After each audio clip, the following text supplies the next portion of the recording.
Русе – град на свободния дух, град на разнолики култури и общности. Средище на интензивен живот от древността до днес.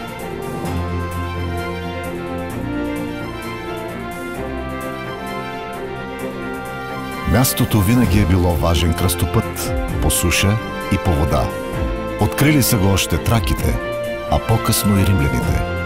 Градът, наречен от тях Сексагинта Приста, пристанище на 60-те кораба, и днес е една от дунавските перли. Най-големият български град на река Дунав. Днес инвеститори от цял свят идват тук, защото община Русе е отличен партньор. Лесно и удобно е да се работи с връзки по сушата и реката и към Черно море. А само на 60 км е столицата на Румъния – Букурещ.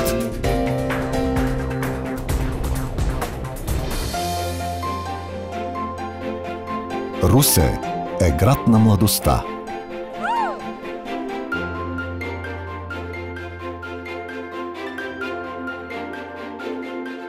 Утвърден академичен център. Хиляди млади хора всяка година завършват един от най-престижните университети на България – Русенския Ангел Кънчев. Русе е град на културата и изкуствата. Родно място на единствения Нобелов лауреат с български корени Елиас Канети. Русе е град на забавлението и доброто настроение. Хиляди туристи идват заради многобройните забележителности и събития в града и близо до него.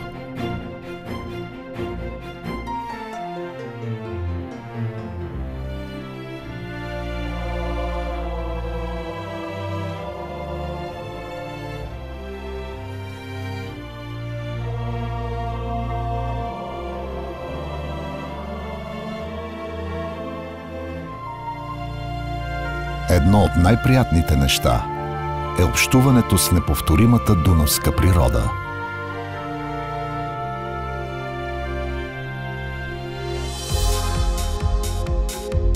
А русенската вечер е пълна с изненади и интересни срещи.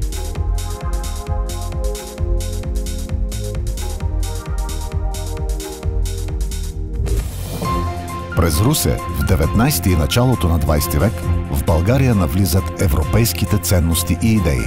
Емблема на града е прекрасната му архитектура от онова време. Съчетание от барок, модерн, неокласицизъм и сецесион. Лицето на един съвременен, европейски град. Град на свободния дух.